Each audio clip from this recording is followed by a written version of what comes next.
नमस्कार। दिन भर की बड़ी खबरों में आपका स्वागत है। मैं हूं अंशिता श्रीवास्तव। इस बुलेटिन में आज बात होगी सरकार से बात करने के लिए किसानों की तैयारी की, कोरोना पीड़ितों को लेकर प्रियंका गांधी के सवालों की, जानेंगे ममता की कोशिश को कैसे शिवसेना ने किया फेल, पायलट पर तंज कस क्यों निशाने पर आए गहलोत। बात करेंगे पीएम के देहरादून दौरे की, देश में कोरोना की तीसरी लहर की आहट की, और बुलेटिन के आखिर में बात महंगाई की। लेकिन तमाम बड़ी खबरों से पहले एक नजर सुर्खियों पर। ओडिशा में दिख रहा चक्रवात जवाद का असर, पुरी में तेज हवाएं और बारिश, कई परीक्षाएं रद्द, रेल यातायात भी प्रभावित। पंजाब में गठबंधन को लेकर मुश्किल में फंसी बीजेपी, केंद्रीय गृह मंत्री अमित शाह का दावा, कैप्टन और बादल दोनों से चल रही है गठबंधन की बात, जल्द तस्वीर होगी साफ। संसद में हो रहे हंगामे के बीच राज्यसभा के सभापति वेंकैया नायडू ने साल में 100 दिन संसद चलाने की कही बात। सभापति ने कहा राज्य विधानसभा की कार्यवाही भी साल में चले 90 दिन।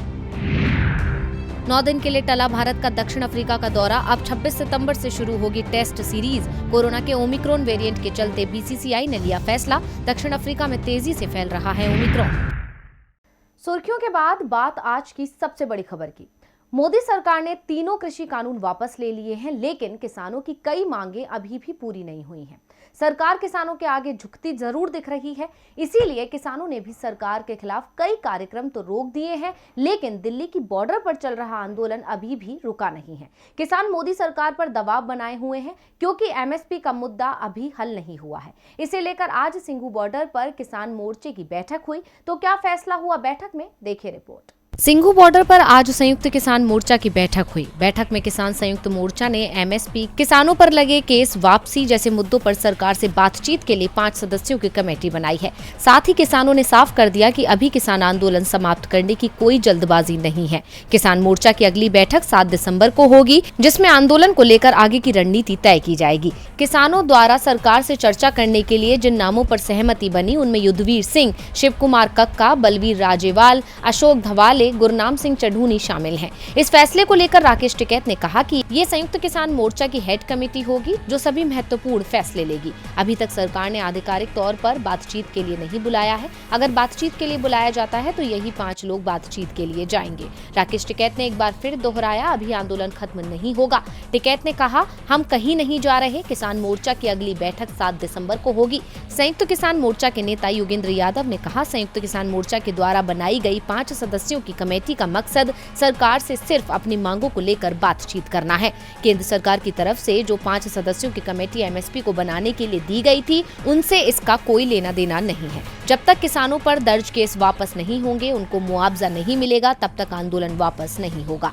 7 तारीख को इस पर दोबारा बैठक होगी। इसके अलावा किसान मोर्चा की तरफ से आंदोलन के दौरान जान गंवाने वाले 702 किसानों की लिस्ट कृषि सचिव को सौंपी गई। दरअसल लोकसभा में कृषि मंत्री ने कहा था कि आंदोलन के दौरान जान गंवाने वाले किसानों का डेटा उनके पास नहीं है, ऐसे में मुआवजे का तो सवाल ही पैदा नहीं होता। ऐसे में अब किसानों ने लिस्ट सौंप दी है, तो अब देखना होगा कि सरकार मुआवजा देती है या फिर कोई नया बहाना बनाती है।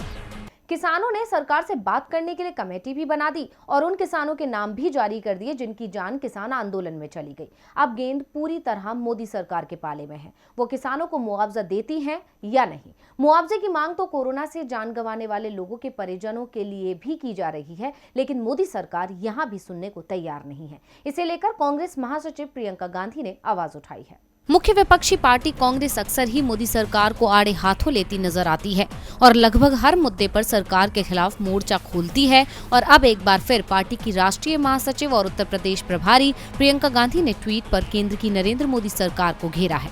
उन्होंने कहा कि भारतीय जनता पार्टी की सरकार ने अब तक न तो कोरोना से हुई मौतों के सही आंकड़े जारी किए और न ही मृतकों के परिजनों को किसी तरह का मुआवजा दिया है। इस दौरान उन्होंने कहा कि मृतकों के परिजनों को मुआवजा दिया जाए। प्रियंका गांधी ने कहा, बीजेपी सरकार ने अब तक न तो कोरोना से हुई मौतों के सही आंकड़े जारी किए, न ही मृतकों के परिजनों को किसी तरह का मुआवजा दिया। प्रधानमंत्री नरेंद्र मोदी करोड़ों भारतीयों की पीड़ा और संवेदना को संवेदनहीनता के बूटों तले कुचलिए मत। जिन लोगों की जान गई, उनके परिजनों को मुआवजा दीजिए। प्रियंका गांधी से पहले कांग्रेस के पूर्व अध्यक्ष राहुल गांधी ने भी इस मुद्दे को उठाते हुए मोदी सरकार को घेरा था। उन्होंने ट्वीट कर मोदी सरकार से 2 सवाल पूछे थे। राहुल ने सरकार से कहा था कि वो कोरोना से जान गंवाने वालों का सही आंकड़ा बताए, साथ ही जान गंवाने वालों के परिजनों को 4 लाख रुपए मुआवजा कब देंगे। और अब राहुल के बाद प्रियंका ने भी महामारी के कहर से जूझ रहे परिवारों की गंभीर स्थिति पर चिंता जताते हुए उनके लिए सरकार से मदद की गुहार लगाई है। अब राहुल की बात तो सरकार ने अनसुनी कर दी थी, क्या प्रियंका की गुहार सुनेगी सरकार? कांग्रेस मोदी सरकार को घेरने में जुटी है तो टीएमसी प्रमुख और पश्चिम बंगाल की सीएम ममता बनर्जी के निशाने पर कांग्रेस है। ममता कांग्रेस को अलग थलग करने की कोशिश कर रही हैं, लेकिन ममता की इस कोशिश को शिवसेना ने पटरी से उतार दिया है। ममता ने शिवसेना नेताओं को अपने पाले में लाने की कोशिश बहुत की, लेकिन शिवसेना ने अब साफ कर दिया कि कांग्रेस के बिना विपक्ष गठबंधन बनाने का मतलब बीजेपी की मदद करना होगा। तो क्या कहा है शिवसेना ने, देखें रिपोर्ट। मुख्यमंत्री ममता बनर्जी तीसरा मोर्चा बनाने की कोशिश में जुटी हुई हैं, जिसके लिए वो राज्यों के दौरे कर रही हैं और गैर भाजपाई दलों से मुलाकात कर रही हैं। इसी के चलते ममता बनर्जी मुंबई दौरे पर पहुंची थी, जहां उन्होंने महाराष्ट्र सरकार में मंत्री आदित्य ठाकरे और शिवसेना सांसद संजय राउत और एनसीपी चीफ शरद पवार से मुलाकात की और तीसरा मोर्चा बनाने के संकेत दिए। लेकिन ममता के इस दौरे के बाद शिवसेना ने ममता की उम्मीदों पर पानी फेर दिया है। दरअसल शिवसेना तीसरा मोर्चा बनाने की कोशिश में जुटी ममता बनर्जी से सहमत नहीं है। शिवसेना ने अपने मुखपत्र सामना में कहा है कि दूसरा गठबंधन खड़ा करना केवल भाजपा को मजबूत करना होगा। साथ ही सामना में ये भी लिखा कि नरेंद्र मोदी की बीजेपी को आज एनडीए की जरूरत नहीं है, लेकिन अभी भी विपक्ष के लिए यूपीए जरूरी है। सामना में छपे लेख में लिखा गया कि ममता बनर्जी की राजनीति कांग्रेस के हिसाब से नहीं है। पश्चिम बंगाल में उन्होंने कांग्रेस, लेफ्ट और भाजपा का सफाया किया, ये सही है, लेकिन कांग्रेस को राष्ट्रीय राजनीति से दूर रखकर राजनीति करना मौजूदा फांसीवादी शासन को बल देने के समान है। मोदी और भाजपा चाहती है कि कांग्रेस पूरी तरह से खत्म हो जाए, लेकिन मोदी और भाजपा के खिलाफ लड़ने वाले लोगों का भी ये एजेंडा हो कि कांग्रेस खत्म हो जाए, ये बेहद ही परेशान करने वाला है। साथ ही शिवसेना का कहना है कि जो लोग मजबूत विपक्ष चाहते हैं और दिल्ली की सत्ता पर भाजपा को काबिज नहीं देखना चाहते हैं, उन्हें यूपीए को मजबूत करने की दिशा में काम करना चाहिए। ममता पर निशाना साधते हुए शिवसेना ने कहा कि पर्दे के पीछे गपशप ना करें, क्योंकि इसमें भ्रम और संदेह पैदा होता है। सामना के लेख में प्रशांत किशोर को भी आड़े हाथों लिया गया। उनके उस बयान की भी आलोचना की गई जिसमें उन्होंने कहा था कि कांग्रेस को विपक्षी नेतृत्व के फैसले लेने का दैवीय अधिकार नहीं है। शिवसेना ने कहा कि किसी भी व्यक्ति को दैवीय अधिकार नहीं मिला है, यूपीए नेतृत्व का दैवीय अधिकार ही भविष्य का फैसला करेगा। राजनीतिक घराने और खानदान के किले समय आने पर ढह जाते हैं। अब शिवसेना ने तो ममता बनर्जी को करारा झटका दे दिया है और दूसरे गठबंधन से पूरी तरह से दूरी बना ली है, यानी शिवसेना ने ममता को अपना जवाब दे दिया। अब देखना होगा कि एनसीपी और ममता का रिश्ता मजबूत होगा या वो भी बनने से पहले ही टूट जाएगा। कांग्रेस के बिना विपक्षी मोर्चा बनना मुश्किल है। ममता बनर्जी को भी ये बात जल्दी ही समझ में आ जाएगी। इसके साथ ही राजस्थान कांग्रेस को भी ये बात जल्दी समझ में आ जाएगी कि बीजेपी का मुकाबला करने के लिए पार्टी को एकजुट रहना जरूरी है। दरअसल राजस्थान में सीएम अशोक गहलोत और सचिन पायलट के बीच रिश्ते कई बार तल्ख हो जाते हैं। इस बार ये राज्य कैबिनेट की बैठक में दिखाई दिया। तो क्या हुआ कैबिनेट की बैठक में, देखिए रिपोर्ट। राजस्थान में मंत्रिमंडल विस्तार के बाद माना जा रहा था कि अब सब कुछ ठीक हो जाएगा, गहलोत और पायलट पास आ जाएंगे, लेकिन अब भी दोनों दिग्गजों के बीच टकराव के संकेत मिल रहे हैं। खासकर गहलोत पायलट की बगावत को भुला नहीं पा रहे हैं, इसीलिए तो मंत्रियों की बैठक में भी वो पायलट की नाराजगी का जिक्र कर बैठे हैं। दरअसल सीएम और कांग्रेस के राष्ट्रीय महासचिव की बैठक हुई। इस दौरान गहलोत ने 80 बनाम 19 विधायकों का मामला उठा दिया। उन्होंने कहा कि अगर बीएसपी से आए और निर्दलीय विधायक साथ नहीं देते तो आज मंत्रिपरिषद की बैठक नहीं होती। रमेश मीणा, हेमाराम जी समेत कई लोग चले गए थे। वहीं मीटिंग के दौरान पुराने बातों को उठाने को लेकर मंत्री मुरारी मीणा ने सीएम को टोका और कहा कि साहब इस मुद्दे को और कब तक बोलेंगे, अब बार बार इन बातों को करने का कोई मतलब नहीं लगता। इसके बाद सीएम गहलोत ने कहा कि चलो जो हो गया सो हो गया, अब आगे बढ़ते हैं। अब भले ही मंत्री के टोकने पर गहलोत ने पुरानी बातों पर मिट्टी तो डाल दी है, लेकिन इसे अब भी नाराजगी से जोड़कर देखा जा रहा है। दरअसल मुख्यमंत्री अशोक गहलोत को कांग्रेस आलाकमान बीएसपी और निर्दलीय विधायकों को सरकार में शामिल करने की इजाजत नहीं दे रहा है। माना जा रहा है कि गहलोत कांग्रेस महासचिव के सामने मंत्रिमंडल की बैठक में इसकी भड़ास निकाल रहे हैं। मंत्रिमंडल की मीटिंग में अशोक गहलोत के इस तरह की बातें कहने से ये भी संदेश दिख गया कि शायद कांग्रेस आलाकमान के दखल के बाद पायलट गुट को जिस तरह से मंत्रिमंडल में तरजीह मिली है, उससे भी गहलोत नाखुश हैं। इसीलिए वो बैठकों में अपनी नाराजगी को जाहिर करते हैं। वैसे राजस्थान सरकार में इस समय शांति है, लेकिन पहाड़ी राज्य उत्तराखंड में चुनावी हलचल मच चुकी है। 1 महीने बाद ही यहां विधानसभा चुनावों का ऐलान हो जाएगा और ये देखा गया है कि जिस राज्य में चुनाव होते हैं वहां पीएम मोदी के दौरे अचानक बढ़ जाते हैं। ऐसा ही उत्तराखंड में हो रहा है, जहां आज पीएम पहुंचे। प्रधानमंत्री नरेंद्र मोदी ने आज देहरादून में 18,000 करोड़ रुपए की लागत से 18 विकास परियोजनाओं का लोकार्पण और शिलान्यास किया। इन परियोजनाओं में दिल्ली देहरादून आर्थिक गलियारा शामिल है। दिल्ली देहरादून आर्थिक गलियारा दिल्ली से देहरादून के बीच यात्रा के समय को 6 घंटे से घटाकर लगभग 2.5 घंटे कर देगा। 1600 करोड़ रुपए से अधिक की लागत से बनने वाली मनोहरपुर से कांगड़ी तक हरिद्वार रिंग रोड परियोजना हरिद्वार शहर के लोगों को विशेष रूप से भारी पर्यटक मौसम के दौरान यातायात के जाम से राहत प्रदान करेगी और कुमाऊं क्षेत्र के साथ संपर्क में भी सुधार करेगी। लगभग 1700 करोड़ रुपए की लागत से बनने वाली देहरादून पोटा साहिब सड़क परियोजना यात्रा के समय को कम करेगी और दोनों स्थानों के बीच निर्बाध संपर्क प्रदान करेगी। इनके अलावा पीएम ने और भी बहुत सी परियोजनाओं का शिलान्यास किया।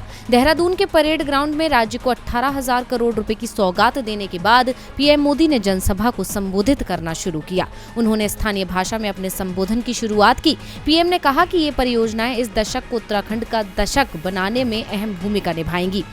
जो लोग पूछते हैं कि डबल इंजन की सरकार का फायदा क्या है, वो देख सकते हैं कि कैसे डबल इंजन की सरकार विकास की गंगा बहा रही है। पिछली सरकारों के घोटालों की आज भी भरपाई कर रहे हैं। विपक्ष को निशाने पर लेते हुए पीएम ने कहा 10 साल ऐसी सरकार रही जिसने वक्त बर्बाद किया। पुरानी सरकार ने बॉर्डर के पास निर्माण पर ध्यान नहीं दिया। अब पीएम ने चुनावों के मद्देनजर जनता को लुभाने का तो भरपूर प्रयास किया है, लेकिन मोदी मैजिक जनता पर काम करेगा या नहीं, ये तो आने वाला वक्त ही बताएगा।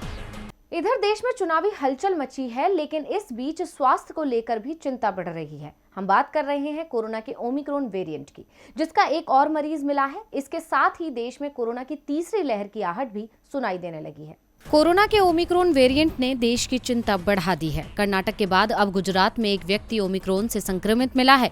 गुजरात के जामनगर में एक युवक जिम्बाब्वे से लौटकर आया था। एयरपोर्ट पर कोरोना जांच के दौरान उसका सैंपल पॉजिटिव मिला। इसके बाद जीनोम सीक्वेंसिंग कराई गई, जिसमें उसे कोरोना वेरिएंट से संक्रमित पाया गया। देश में अब ओमिक्रॉन वेरिएंट के 3 मामले हो गए हैं। पहले कर्नाटक में 2 लोगों में कोरोना के ओमिक्रॉन वेरिएंट की पुष्टि हुई थी, जिसमें एक विदेशी युवक था जो देश छोड़ चुका है, जबकि दूसरा संक्रमित व्यक्ति स्वास्थ्य कर्मी है।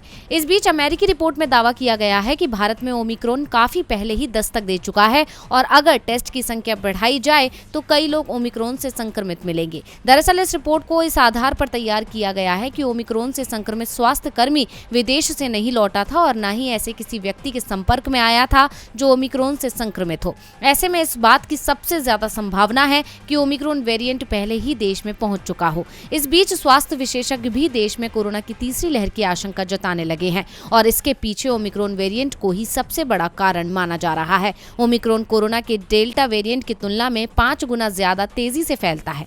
दक्षिण अफ्रीका में सबसे पहले ओमिक्रॉन वेरिएंट का मामला सामने आया था, जहां एक सप्ताह में ही नए मरीजों की संख्या 4 गुना बढ़ गई है। भारत को लेकर दावा किया जा रहा है कि जनवरी में कोरोना की तीसरी लहर आ सकती है और फरवरी में इसका पीक देखने को मिल सकता है। इस दौरान रोज मिलने वाले मरीजों की संख्या 1.5 लाख तक पहुंच सकती है। लेकिन राहत की बात यह है कि ओमिक्रॉन पर टीका पूरी तरह से बेअसर नहीं है।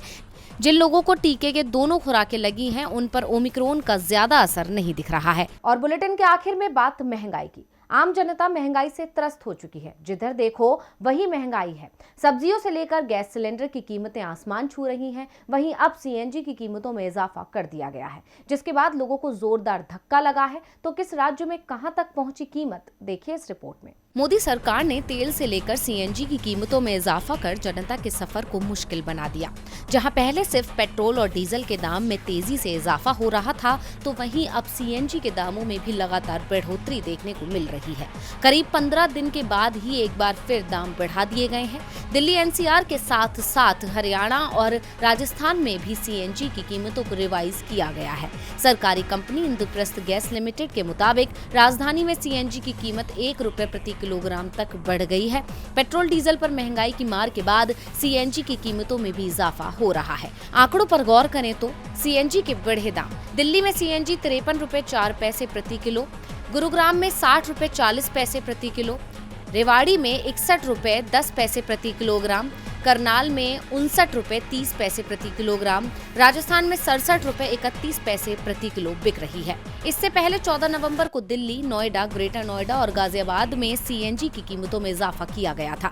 दिल्ली में सीएनजी के दाम 2 रुपए 28 पैसे तो वहीं नोएडा, ग्रेटर नोएडा, गाजियाबाद में 2 रुपए 56 पैसे प्रति किलो बढ़े थे। यही महंगाई देश की जनता को परेशान कर रही है, लेकिन बावजूद इसके सरकार कुछ करने को तैयार नहीं है, जिससे यही कहा जाएगा कि महंगाई से जनता पस्त और सरकार हो रही है मस्त। तो आज इस बुलेटिन में बस इतना ही। देखते रहिए डीवी लाइव। नमस्कार।